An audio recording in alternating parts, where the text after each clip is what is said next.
أنا سميتي منار، عندي 19 عام، عايشة في عائلة عادية ميسوري الحال.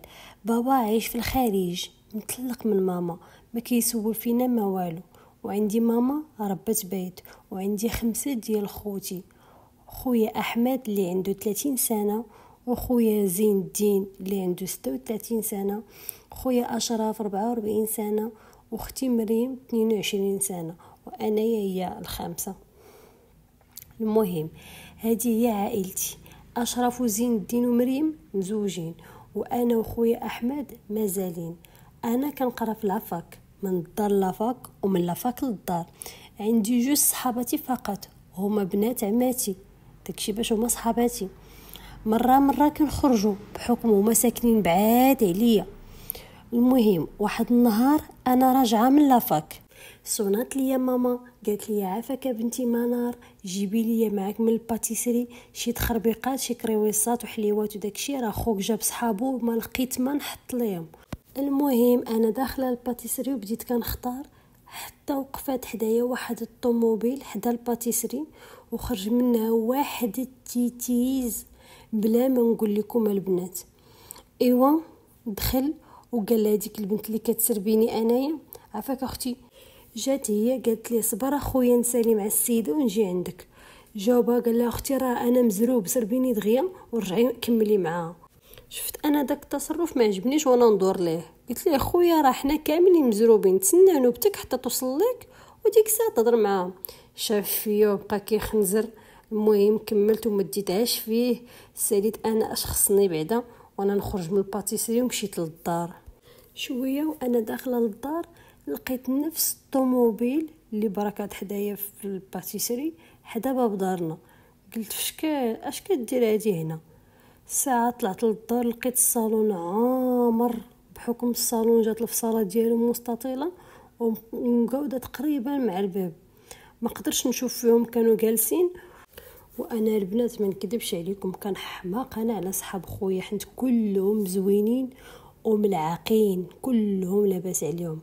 المهم مشيت الكوزينه كنجري عند ماما، بستها وطلعت لبيتي، لبست القندوره واسعه وقلت انا اللي ندي لهم الكاسكروط. قلت لماما سيري تجلسي انا نكمل. ايوا صافي، درت القهوه في البريق وصايبت داكشي اللي جبت، وانا غاديه للصالون كانت مختار لعندهم. وصلت حدا الصاله، عيطت لخويا احمد يدخل الصينيه حيت ثقيله عليا. المهم دخل خويا الصينيه وانا رجعت هزيت الكيكه باش ندخلها نحطها لهم في الطابله. ايوا يا البنات اش نقول لكم، مع ديك الحطه ديال الكيكه ومع الهزه اللي هزيت عينيا، وانا نلقى التيتيز اللي خنزر فيا في الباتيسري، وهي ناري هذا اش كيدير هنايا. شفتو وانا نتزنق، حنوكي رجعوا بحال المطيشه، وهو بدا يشوف فيا ودار فيا ديك الضحكه تاع الاستهزاء وانا نخنزر فيه. المهم ما قديتش نكمل، قلت لماما تسربي هي بلاصتي، وانا طلعت لبيتي تكيت في ناموسيتي ونعست شويه وهو يدق عليا خويا. انا كنت ناعسه، فقت قلت لخويا دخل هو يقول لي منار مالكي واش مريضه؟ قلت لي لا خويا عييتي مع الطريق تاع لافاك وصافي، ومع جيت ووجدت مع ماما في الكوزينه صافي عييت اخويا وانا الناس. المهم انا خويا راه متسلط، ولكن انا كنحترمه بزاف وهو مشكاك ومغيار، ولكن انا بحكم باقي ما حصل عليا والو ومازال مطبق عليا الاعدام ديالو. المهم انا الصراحه راه زوينه بزاف وكيغير عليا حيت انا شعري طويل وكحل، وانا بيضاء وعينيا مشفرين وكحلين وحواجبي كتار، عرفتي كي دايرين بحال مرسومين، والله الطاي ديالي مقاده. المهم كل حاجه في بلاصتها. ايوا نكمل لكم. خويا شاف فيا وتضحك ويقول لي عجبني التصرف ديالك اليوم، لبستي القندوره واسعه واحترمتي راسك وحضرتي عينيك عاد باش دخلتي، وبغيتي نقول لك شعرك ولي تجمعيه ما نشوفكش طالقه مره اخرى، سمعتي راه كتجبدي الانتباه هكاك. انا قلت له يا خويا كلامك هو الكبير. قال لي يا خويا ايوا المهم كملي نعاسك، باس لي على راسي وهو يمشي يخرج في حاله. المهم ايوا انا نضت حيدت هذيك القندوره، لبست بيجامه ديال الدار قصيره وجمعت شعري بواحد المقبض ودرت واحد الماسك ديال الهالات السوداء تحت عينيا وهبطت دايره لي زياد في ودني، كنسمع الموسيقى وكنشطاح وما عرفتش بلي خويا راه مازال معاه واحد صاحبه بوحدو اللي ما مشاش. ايوا دخلت للكوزينه عند ماما، كنت كنغسل المواعن. ماما بلا ما تشوف فيا قالت لي يا بنتي شويه وسيري شطبي الصاله. قلت لها واخا ماما. انا اش درت؟ جهدت الموسيقى في ودني، راكم عارفين لما كانت الموسيقى راه ما كاين شقا، ما كاين غسيل المواعن، ما كاين تشطاب، ما كاين. جهدت الموسيقى، هزيت الشطابه وبلا ما ندور بقيت كنشطح وانا كنشطب وانا مجهده الموسيقى. وكانت في الصاله واحد المرايه وقفت حداها وبقيت نتعوج ونستعرض الجسم ديالي، وعليت هذيك البيجامه على كرشي وكانت تعوج بالمؤخره ديالي شويه وانا ندور. وهنايا كاينه المفاجاه الكبرى. مع كندور كنلقى التيتيز اللي تلاقيت معاه في الباتيسري مازال جالس في ديك البلاصه ديالو. شفت فيه لقيتو كيشوف فيا ومصدوم. هزيت شطابتي وانا نجري لبيتي وسديت عليا الباب، بقيت هي مصدومه وحشمانه ومخلوعه في نفس الوقت. عندك يقولها لخويا ناري، وقال خويا اليوم يشطب بيا اليوم يشواني. ايوا بقيت في بيتي ما هبطتش نهائيا حتى تاكدت باللي مشى 100%. ولبست القندوره ديالي وديك الساعه هبطت ولقيت ماما وخويا جالسين حدا التلفازه كيتفرجوا بحال ما واقع والو، وانا جلست حداهم. شويه قال لي نوضي سخني لنا العشاء. سخنتو تعشينا وطلعت لبيتي وانا غير كنفكر في الشعل اللي درت في راسي. ايوا ديك الساعه نعست حيت فايقه مع 8 ديال الصباح، نعست في هذيك الوقيته ونط مع الصباح. تقاديت لبست واحد الانصومبل الخضراء وهزيت داكشي اللي غنحتاج وخرجت. ايوا من زهري عاوتاني لقيت غير صاحب خويا متكي على طوموبيلتو كيشوف فيا. شفت فيه شوفه مخطوفه ومشيت بدغيا، مشيت تاع البطه بالزربه وبقى تابعني بالطوموبيل. وانا وقفت ودرت قلت ليه شنو بغيتي؟ ماك تابعني بغيتي شي حاجه؟ قال لي هو طلعي. قلت ليه لا شكرا ما بغيت. قال لي هو طلعي نوصلك. المهم انا طلعت وقلت ليه شنو بغيتي؟ قال لي بغيت غير نقول لك راه كتعرفي تشطحي تبارك الله عليك، واش عندك شي هوايه تاع الرقص؟ تعصبت قلت ليه وانت مالك ماشي سوقك نزلني عافاك. قال لي هو صبري حتى توصلي لافاك. ايوا يا البنات الطريق كلها وانا ساهيه لي في عيني في المرايه كيحمقوا زوينين بزاف. المهم وصلني وشكرته ومشيت لافاك. وكي خرجت مع 11 مشيت نيشان عند بنت عمتي، شديت طاكسي ومشيت عندها. قلت راه خويا ما يجي من الخدمه حتى 6 العشيه عاد يجي للدار ويسول فيا. ايوا مشيت عندها ويا ريتني كون ما مشيت. صافي صونيت على ماما وقلت لها راني مشيت عند بنت عمتي وتميت غاده. وصلت عند بنت عمتي وبقينا مجمعين وضحكنا وعاودت لها على الزعطه الخايبه اللي تزعط. وانا مجمعين وقولها وضحك عليها. وخويا وماما تيصونيو شحال من مره وما كيصونيو عليا في التليفون، وانا لا حياه لمن تنادي ما كايناش في هذا العالم. حتى هزيت التليفون بالغفله وتصدمت من العدد ديال لابيلات اللي صونوا عليا. شدتني الخلعه وطاح لي الماء في الركابيه. لقيت التليفون غير تفرع بالعياط وخفت ووليت كل اللي كانت ترعد بوحديتي. قلت لسلمى بنت عمتي راه واقيلا خويا ساق ليا الخبار. وبقيت كنبكي ونترعد. عاود صونا وانا ما بغيتش نجاوب. تحكرت عليا سلمى قالت لي لا دابا جاوبي. غير جاوبته ويقول لي مالكي ما كتجاوبيش فينك وفين مشيتي واش كديري؟ انا صافي ترعدت. قلت ليه خويا انا راه غير عند بنت عمتي ماشي شي بلاصه خايبه. هو بالغوات علاش تخرجي بلا خباري؟ واش انتي موالفه تمشي شي بلاصه بلا ما تقوليها ليا؟ لا نكون انا ما عارفش. قلت لي عافاك اخويا غير سمح لي. قال لي بقي بلاصتك ما تحركيش انا جاي موراك. ايوا تعطل باش وصل عندي. هبط ولقيت طوموبيل صاحبه قلت ليه خويا فين هي طوموبيلتك؟ قال لي زيدي وسكتي وماشي سوقك، صوتك ما نسمعوش. ركبت وعيني مغرغرين، ما بغيش نبكي قدام صاحبه والتيتيز ديالي. طريق كامله وهو حاضيني من المرايه وانا حاسه بالنظرات ديالو كيخترقوني. ايوا خويا الطريق كامله وهو معصب. وصلنا، طلعت وهو يضربني بواحد الطرشه ويدفعني وحيد لي التليفون وقال لي طلعي لبيتك ما نشوفكش كدوري حدايا هنا.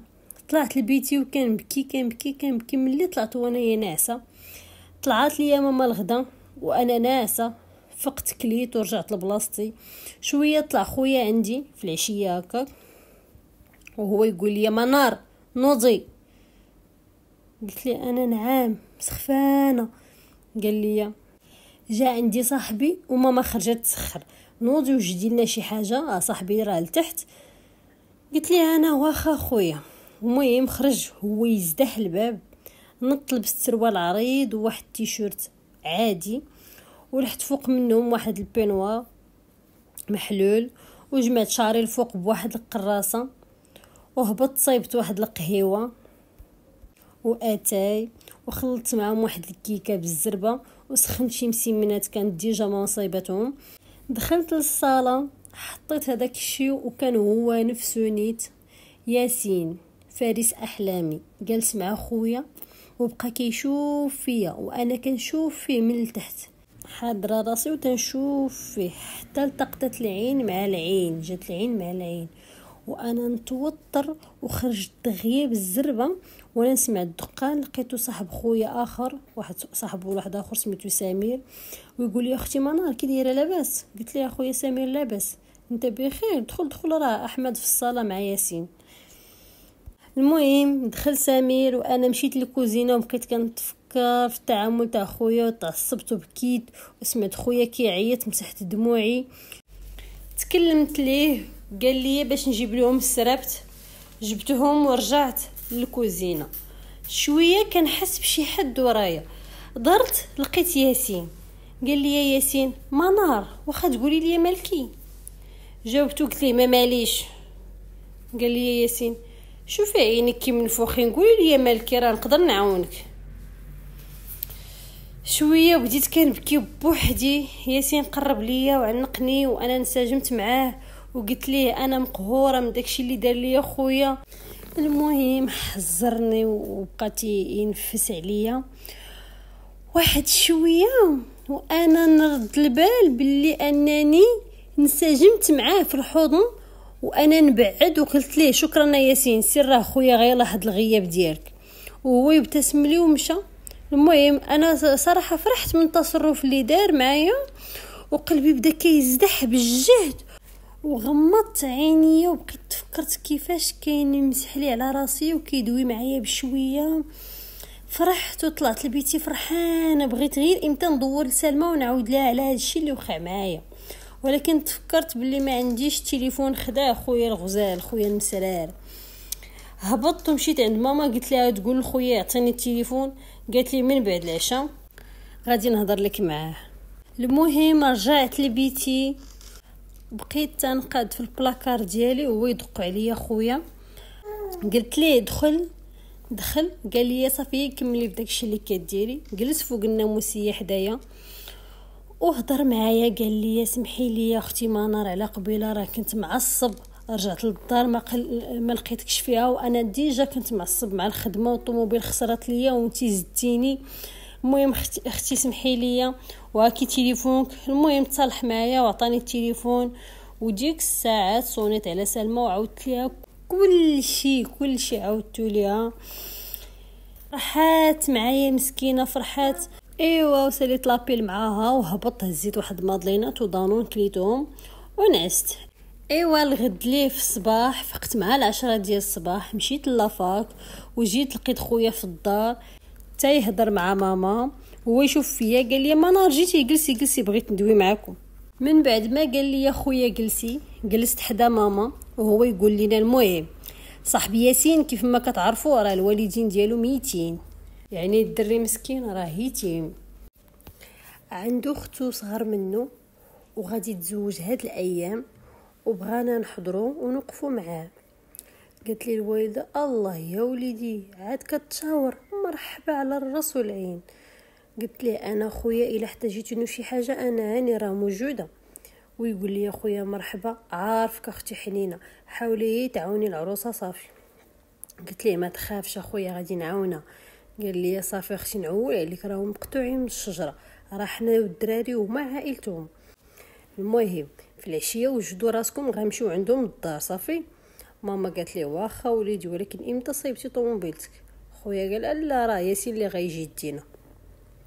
المهم جمعنا الدار انا وماما وصيبنا الغدا وتكينا شويه مع ديك 6 العشيه بحال هكاك، وجدنا راسنا. انا لبست واحد الكسيوه قصيره في الزرق مبرده تحت الركبه وصنداله عاليه في البيض، ودرت شويه ديال المكياج وطلقت شعري خليته. المهم ملي قربوا يوصلوا عيطوا لينا انا وماما وهبطنا وصلنا ياسين وخويا. نزل في نص الطريق قال لي بلي راه غيمشي يشوف طوموبيلته واش تصاوبات ولا لا. ايوا ماما وياسين بقاو كيتناقشوا في داكشي تاع العرس وانا غير كنلعب بالتليفون. وكي وصلنا استقبلتنا اختو مسكينه، اختو بواحد الابتسامه على وجهها وفرحات بينا. ايوا صافي قررناش غنديروا التحضيرات تاع العرس. المهم هي كانت باغا عرس شعبي عكس ياسين اللي كان باغي يدير لها تريتور وداك الشيء هاك بالك ما كاين يبخ. المهم تفاهمت انا وياها بزاف صراحه ظريفه، نسيت ما قدمتها لكم. المهم سميتها دنيا وعندها 23 عام وهي بيضاء وشعرها طويل وشويه وعينيها عسليين وقصيره. المهم تبادلنا انا وياها النوامر. من بعد اتفقنا باش نخرجوا ونشريو كاع التفاصيل وداك الشيء اللي غادي يخص الدهاز تاعها وداك الشيء نتوما راكم عارفين. صافي من بعد جا من مورانا خويا، توادعنا مع دنيا واخا ما سخيناش بها، ومشينا مع خويا من بعد ما صايب الطوموبيل ودانا عند اختي مريم نتعشاو عندها كالعاده، ممنوع عليا نبات عندها. ايوا صافي ماشي مشكل، سالينا داك العشاء من عند اختي ورجعنا للدار. طلعت لبيتي دوشت، لبست بيجامه حريريه وانا كنشف شعري بالفوطه. هبطت جبت واحد قرعه ديال الماء وتفاحه وطلعت لبيتي وانا كناكل التفاحه حتى وصلني ميساج من عند نمره غريبه. المهم طبيعه الحال الوحده اللي عطاتها نمرتي هي دنيا. كانت دنيا اللي مصيفط ليا ميساج، كانت كتشكرني حيت انا وماما غنعاونوها في هذا العرس هذا وغادي يجمعوا معاها. المهم جمعنا شويه وانا مشيت نعست صافي. فقت الصباح جبت البلاك صيبت شعري ودرت شويه من الكريمات تاع الترطيب وكملت روتيني تاع الصباح. لبست سروال وتيشيرت مفيركس ايوا وهبطت. لقيت خويا اشرف جا عند ماما وهو وزين الدين، سلمت عليهم وكلينا وفطرنا جلسنا كنجمعوا نضحكوا مجموعين. صافي ماما مشات مع زين الدين يقضيو شي اغراض واشرف مشى لعند اختي مريم. المهم بقيت بوحديتي في الدار، نط جمعت الطابله وجمعت الدار كلها ودرت الغضيطي وانا شاعله الاغاني وكنشطح. ايوا صافي معا كنشطح والصاد بقيت هي بشورت قصير وواحد تيشيرت ميني فوق الكرش. صافي بقيت لابسه بحال هذاك الشيء خفيف وشعري مطلوق كنشطح وكنتعوج وكنتصور بتليفوني. المهم ساليت الشقه ديال الدار وتشهيت السقاطه، لبست واحد العبايه من فوقي ونزلت للحانوت جبت داكشي اللي خاصني وبقيت كنضحك مع مول الحانوت. عزيز عليا التقشاب بالخصوص مع هاد مول الحانوت هذا، مع واحد الشليح تيقتلو بالضحك، خاصو يمع من يجمع. ايوا صافي ضحكت معاه واحد شويه وانا نطلع للدار. بديت تنحيد العبايه ديالي حتى كنسمع الدقان، قلت راه غير ماما هادي اللي غادي تكون جات. المهم انا جيت حليت باب الدار حليته بواحد العفويه بان كتصحابني هي ماما فهمتي. حليت باب الدار وخليتها محلوله وانا عاطيه بالظهر وغدا وانا نقول ماما، قلت لها ماما دغيا جيتي كي درتي لها كاع ما تعطلتي. صافي تسمع السقيل ما جاوبني حتى شي حد. قلت لها ماما وانا ندور وانا نلقى شكون، لقيت ياسين. قلت لي ياسين اش كدير انت هنا؟ زيد دغيا بالزربه العبايه باش نتغطى بها. هو قال لي ما كاينش احمد؟ قلت لي لا ما كاينش، خرج عافاك. ياسين كيقرب شويه بشويه وانا مخلوعه، قرب بزاف وبقى كيشوف ويدي على شعري شويه ويجرني من شعري حتى غوت. قال لي علاش كتضحكي مع مول الحانوت؟ والسيد راه شادني من شعري مزيان وبقيت كنغوت هو تيقول لي علاش ضحكتي مع مول الحانوت؟ غوت. قلت ليه شكون انت باش تحاسبني؟ طلق يديك الحيوان. شويه صونا لي التليفون لقيتها ماما ولا نجاوبها. قالت لي يا بنتي منار الله يرضي عليك لما اجي عندي راه صيفط لك ياسين يجيبك ليا. حنت راه ملي كنت راجعه مع زين الدين تفكرت شلا حوايج باقيين بنا نكملوا مع دنيا، ورانا دابا مشيت عند الدنيا وانتيا راه خاصك ضروري دوزي تخلطي عليا، راه عيطت لخوك باش يجيبك ولكن خوك لقيتو ما مساليش، لقيت ياسين مسكين قدامي وانا نصيفطو لك. جي دابا صافي وما تخافيش من خوك، راه قلتها لي راه فراسو بلي غادي يجي عند الدنيا. قلت لي انا واخا ماما راني جايه نلبس ونجي. ايوا من بعد ما قطعت الخط ماما لقيت السيد واقف ليا على راسي، ردخ الباب وقال لي دابا وقيت الحساب. ايوا ودفعني مع الحيط وحاصرني وقال لي باش من غلط غادي نبدا لك دابا. وكان محاصرني مع الحيط وانا عينيا مسدودين حيت كان قريب بزاف. انا كنت فرحانه بهذاك القرب ولكن نفس الوقت كنت خايفه لا تدخل ماما وتحصلني بحال هكاك. شويه قربت ليه وبستو في حنكو وانا نهرب، خليته مجمد في بلاصتو ما بقى تحرك ولا درت ردات فعل. وانا براسي ما عرفتش علاش درت هذاك الشيء وما فهمتش كيفاش درت انا هذيك الحركه. طلعت لبيتي لبست سبرتيلتي ولبست حوايجي وجدت راسي وهبطت لقيتو باقي مجمد في بلاصتو. مشيت للطوموبيل طلعت وهو باقي في بلاصتو كنتستناه حتى بديت نكلاكسوني عليه. عاد خارج مصدوم بحال شي واحد ما عرفت اشنو درتي ليه. خارج مصدوم طلع للطوموبيل. انا ماشي ما انا راه مت مصدومه اكثر منه، بقيت مصدومه. طلعت الطوموبيل وبقينا غاديين بجوج، انا ساكته قاطع الحس وهو بقى تيشوف فيا انا براسي مصدومه وهو يقول لي يا انيسه ما كان لا منار ساكته ومصدومه. ايوا بقيت نشوف فيه.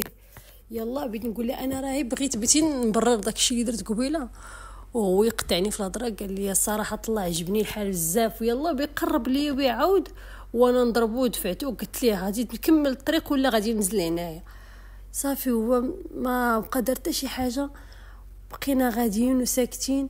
وصلنا لقينا ماما ودنيا جالسين كيعمروا في واحد الساشيات ديال بحال الحنه وداك الحليب وداك الشيء تيقادو فيهم تيعمروا التمر وداك التخريبيقات تاع العرس راكم عارفينهم. ايوا ماما قالت لدنيا قالت لها طلعي منار تلبس شي حاجه في حوايج، شي حاجه من غير هاد الحوايج باش ما يتوسخوش لها من يكونوا غاديين مع داكشي تاع الحنه والتمر وداكشي تيعمر الدنيا. ايوا طلعتنا دنيا نبدل صراحه بيتها زوين بزاف. عرفتي بيت تاع الاميرات كبير بزاف. عطاتني واحد الكسوه قصيره قلت لها الحراره اصلا وصافي لبستها وهبطت عند ماما وهي تقول لي تبارك الله عليك لابسه هذا الشيء دابا يدخل شي حد. وهي تقول لها دنيا لا ما تخافيش ماما سعاد راه ما غيجي حد. ايوا دنيا كانوا معها جوج صحباتها كانوا تيعاونونا حتى هما. المهم بقينا كنقادو داكشي شويه طلقنا الموسيقى وبقينا كنشطحوا شويه وانا نشوف ياسين كيطلع لي ويشوف فيه وما ديتهاش فيه وبقيت كنشطح ونزغرت ونغني والبنات شادين لي الميزان وماما فرحانه بينا. المهم شطحنا وسالينا وجيبين معنا الغدا اونبورتي من الزنقه. ايوا كلينا ونعسنا في الصاله ما حسيناش براسنا وحنا ناعسين حتى دار ديك 8 العشيه. انا الاولى مشيت للحمام وانا ندخل للكوزينه لقيت ياسين جالس كياكل تما في واحد البلا كبير ديال السوشي تياكلو بوحدو تحليه. المهم جالس ياكل تما هو يهز راسو وهو يرمقني. قال لي هذا اغراء كبير بهاد الحوايج في داري. قلت له انا خويا انا ما جيتش عندك جيت عند الدنيا وانت ما سوقكش فيا شنو نلبس وشنو ما نلبس تفاهمنا. قال لي ياسين ياك لا ايوا دبري راسك. المهم خرج وزد حل الباب تاع الكوزينه. انا ندمت علاش دويت معاه كاع مسكين هو كاع ما يستاهل هاد المعامله انا شريره. المهم فيقت الدريات وخليت ماما مسكينه ناسه حيت عيينه بصراحه. بقينا كنقدو داكشي ديال الكاسكروط. نط ماما ودارت لينا حتى هي الكاسكروط، تعاونات معنا، تعطل الحال. وخويا مازال ما جاش، دنيا طلبات نباتو معاها، ولكن ماما ما بغاتش، قالت ليها بلي خويا مانع علينا هادشي، طلبات باش نطلبوه. ايوا صافي عيطات لي ماما وقالت لنا ما بغاش في الاول، ولكن حيت ماما كتبقى عرفتها عندها واحد الاسلوب تاع اقناع خطير، وحنت ياسين راه صاحبو داكشي، وزاد ياسين حتى هو طلبو باش يوافق. المهم بقينا تماك في الدار عند الدنيا، بقينا كنقادو في داكشي وبتنا تما وصايبنا واحد العشيوه زويونه ونعسنا. هما اللي ناسو ماشي انا اللي ناست. علاش؟ حنت الليل كامل وانا فايقه ما نعستش كنفكر في ياسين. عرفتوا البنات على وسامه فيه؟ هو جاي طويل وكتافو عراض ومفورمي وعنده واحد اللحيه كحله وشعره بوكلي شويه وعينيه عسلين. المهم هذا هو الزين ديالي. المهم سمعت الباب تزدح، عرفتو غيكون هو. لبست الصنداره في رجلي وهبطت كنجري لعندو. كان هو داخل الكوزينه شويه، سمعتو كيدوي مع شي واحد كيقول ليه انا راني وصلت، الزين ديالي غنلبس وندوش وهاني معاك. عرفتي فاش سمعت هاد الهضره تخنقت البنات وتقلقت بزاف، وطلعت معايا واحد السخونيه ومشيت تنجري في الدروج والدموع ديالي على خدي. وكان هو خارج من الكوزينه وعيط لي وما ديتهاش فيه، وطلعت في حالتي، تخشيت في بلاصتي وبقيت كنبكي وتخنقت. المهم تعصبت بزاف وقلت هذه اخر مره غادي نفكر فيه، وقلت غادي نمحيه من بالي. المهم في الصباح بكري عيطت لخويا يجي يدينا قبل ما تفيق حتى ماما، حيت اصلا ماما قررت تبقى مع دنيا وخويا وافق. صافي جا خويا من ورايا وداني للدار. هي هذيك جمعت لماما حوايجها في لافاليز وصفتهم ليها مع خويا. قال لي يا خويا على اساس نوجد راسي باش نمشي معاه في العشيه، ولكني انا ما بغيتش. المهم قلت ليه بلي راه عندي شي امتحانات كنوجد ليهم. ايوا يا البنات دازت تقريبا واحد 15 يوم طويله ومتعبه بالامتحانات، وداك الشيء اللي عرفتوا نتوما لا فاك مع الامتحانات ديالك كتكونوا. المهم كانت بقات للعرس شي 3 ايام. طلبت دنيا باش تمشي معايا باش نكري واحد التكشيطه، وصافي اخترت تكشيطه في الغوز ودرت مع الكوافوره اللي غتصاوب لي وصافي. ايوا جا العرس واليوم عندنا الحمام، مشينا لبسنا وتحمحمنا، وفي العشيه كانت ليله الحنه.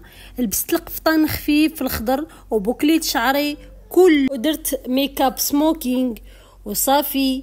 درت الحنه في يدي، واخا درت غير يد وحده حيت كنت مشغوله بزاف مع التحضيرات والطيابات وداك الشيء راكم عارفين. ايوا وياسين كيشوف فيا وكيحاول يجبد معايا الهضره، مي انا كنتهرب. ودوزت ديك الليله الحنه غزاله وجبنا العونيات وشطحنا وزدحنا ورحنا، ودنيا فرحانه بزاف. صافي بتنا مع دنيا وياسين حيت كانت الدار عامره، مشى مع خويا بات معاه في الدار. ايوا صافي غدا كاين النهار الكبير ديال العروسه. ايوا دنيا مشات للقاع حيت غتقاد ليها الميكاب وداك الشيء تما. جاتو مشاو هي وماما، وانا مشيت معايا اختي مريم. مشيت صايبت انا واختي. بلا ما نقول لكم البنات كيفاش طلعت قوقه. درت مشطه عاليه الفوق وميكاب ثقيل بلي ملامحي راه الاخر. وصافي عيطت لخويا جا من مورانا، وكيف شافني قال لي جيتي كتفتني يا اختي تبارك الله عليك. انا قلت لي ربي يحفظك ليا خويا حتى انت جا معك الكوستيم. ايوا صافي وصلنا القاعه. ماما كي شافتني حمقتها وانا نشوف ياسين وناري كيف جا زوين يا البنات على جهد. الوا ملي شافني حتى هو تلف وهو يجي لعندي بقى هيك يشوف مطوال وهو يقول تبارك الله عليك غزاله كتحمقي. قلت لي انا شكرا حتى انت. ايوا صافي من بعد دازت ليله العرس غزاله، وانا الليله كلها كنحاول نتفادى السيوم ياسين. صافي في الاخر العرس باش العروسه تلبس لها هو بالبيضه، طلعت انا نبدل عليا لبست كسوه حمراء قصيره وهبطت كنتسنى العروسه تدخل. ايوا صافي دخلات قطعت الكيك وداك الشيء، وانا طلعت نزل الكاب من البيت اللي الفوق. صافي بقيت كنقلب عليه حنت جاني البرد، وانا ندور لقيت السيوم ياسين ورايا. قلت له ياسين اش كدير هنا؟ قال لي جيت لعندك ندوي معاك. قلت له قول شنو عندك انا كنسمعك. قال لي يا ياسين منار انا راه من نهار شفتك وانتي في بالي، انا من نهار دخلتي لحياتنا وانا كنحس براسي فرحان. انا غير كنشوفك قلبي كيضرب لي بالجد، وفي الاخر عرفت راسي باللي كنبغيك ومتعلق بك بزاف. منار انا راه كنبغيك، واش كتفهمي؟ وياسين راه كيبغيك. منار واش فهمتي؟ انا بقيت تنتهته تماك، قلت ليه كيفاش عاوداش قلتي؟ قال لي ياسين كيف ما سمعتي منار انا كنبغيك. وانا نقول له ولكن ياك انت عندك حبيبتك. قال لي ياسين انا عارفك سمعتي داك الشيء نهار كنت في الكوزينه، انا داك الشيء درته بالعاني كاملو غير باش نقلقك، حيت انتي كتقمعيني كل نهار منار. انا بقيت كنبكي وكنشوف فيه بحب، وهو عنقني وزير عليا وكيبوس لي على راسي وباس لي يديا وقال لي سمحي لي. انا صافي حشمت منه وانا نهرب تنجري هابطه فرحانه تنجري في الدروج. فرحت بزاف بزاف بزاف. سال العرس ومشيت في حالي لدارنا وما شفتوش شهر هو غابر عليا، قطع عليا كل شيء موضوع، غبر عليا. صافي جا النهار تاع عيد ميلادي ولقيتو موجد ليا مفاجاه، هو وخويا دايرين ليا واحد الحفله ونفس الوقت فيها خطوبه. جا خطبني هو واختو دنيا جاو يخطبوني. من هذيك المفاجاه صافي انا ما نكذبش عليكم، تما صافي تغدات ليا الحياه وليت عايشه الحب بجميع اوصافه مع ياسين. ايوا تزوجنا ولدنا بنيته سميناها ليلى، سالت قصتنا النهايه.